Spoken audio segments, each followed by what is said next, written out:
Good morning, class family. It's a wonderful Wednesday. Let's look at our message together. Show me that you're a team and a class family. Follow along with your eyes and listen with your ears. Use your finger to point. Ready? Start in the top right-hand corner with the date. May 7th, 2025. Dear class family, today is Wednesday. We will learn a lot at school. First, we will learn about letters and sounds. Next, we will do literacy centers. Then, we will review the letter W and the letter L by sorting objects. After that, we will delete syllables in compound words. Last, we will write sentences. Love, Miss Joyner. All right, readers, we're going to look back and reread the message. Remember, that's what good readers do. They reread. They do this so their brain can understand the words on the page. Use your finger to point. Start in the top right-hand corner with the date. I notice the month is spelled with the capital letter M, then A-Y. What does that say? You're right, it does say May. If you knew that, great job. Notice the capital letter M to start. Good writers and mathematicians capitalize the first letter of each month of the year because it's special and important. They also capitalize the first letter of each day of the week. Okay, readers, we're going to continue to reread from top to bottom and left to right. May 7th, 2025. Dear class family, today is Wednesday. It is Wednesday, and it's a wonderful Wednesday. We will learn a lot at school. Oh, that's true, class family, and we do that every single day. Working on being a portrait of a graduate. We're practicing being a great communicator and collaborator by speaking clearly with our mouths and listening with our ears. That's what good communicators do. And each day at school, we're working hard, learning how to be a strong listener. Remember, a strong listener uses their eyes for watching, ears for listening.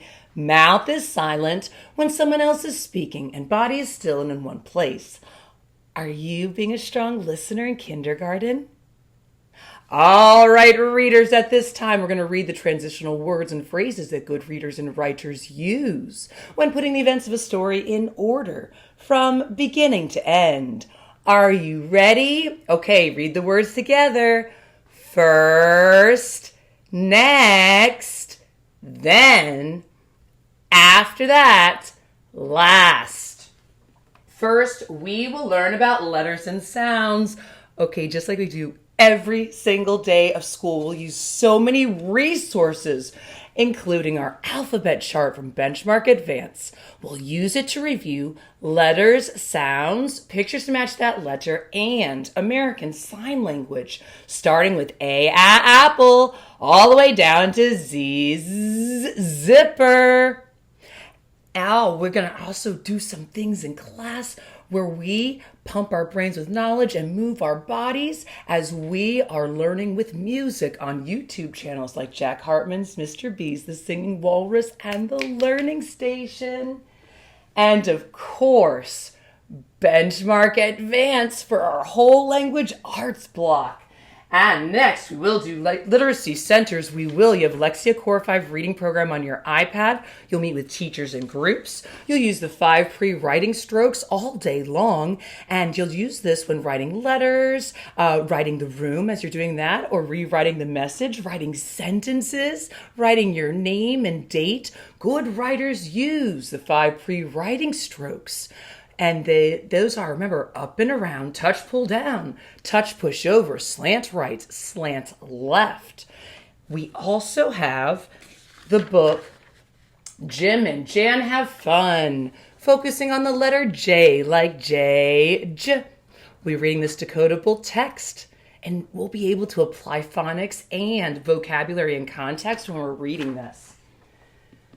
Then we will review the letter W and the letter L by sorting objects. We have the letter W like W, web and wagon, and the letter L like L, lemon and lion. We're going to do an object sort. So we're going to pick an object, say what it is, and figure out if that beginning sound starts with a W or starts with an L, and put it in the appropriate category when we are sorting objects. It's going to be amazing.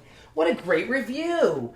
After that, we will delete syllables and compound words. We're going to figure out a compound word, and then we will be deleting syllables. For example, snow plus man is snowman. If we delete the snow, we just have the man. Star plus fish is starfish. If we delete the fish, we just have the star. Cup plus cake is cupcake. Delete the cup and you just have the cake. Rain plus coat is raincoat. Delete the coat and you just have rain. We're going to go ahead and do a few more examples in class, and we are going to figure out the compound word is, how many syllables are in that word, and then we're going to delete one of the syllables and figure out which word is left behind. Last, we will write sentences. And remember, when writing sentences, good writers know that a sentence starts with a capital letter, tells a complete idea. There's finger spaces between the words so the words don't smush together, and a punctuation mark at the end. We'll be putting periods at the end of our telling sentences. We'll be doing sentences as we're rewriting the message, and we have I am sentences, starting with the I am sentence frame. Let's go ahead before we check out the question. We're going to review the punctuation marks that good writers use. Are you ready? All right, say it in Skywrite. Period at the end of telling sentences, statements, and abbreviations. Exclamation point, also called an exclamation mark that's at the end of a sentence that shows strong feeling. Question mark at the end of question sentences, just like our question of the day. And comma. Good writers know where to put a comma. After the number for the date, after the greeting, after transitional words and phrases, after closing at the bottom of a message or letter, and when listing more than a few things. Good writers know where to use all sorts of punctuation marks within their writing. We're going to have a fantastic day at school. Get your fans ready. Fantastic all day long. You're going to be a great communicator. Remember to speak clearly. We have a do you like question. We'll do a T-chart of tally marks, yes or no answers. The question is, do you like pineapple? Well, do you? Think about your answer and get ready to share why. Do you like pineapple? Pineapple's a compound word. Pine plus apple is pineapple. Delete the pine, you just have the apple. Had to say it. All right. Happy Wednesday.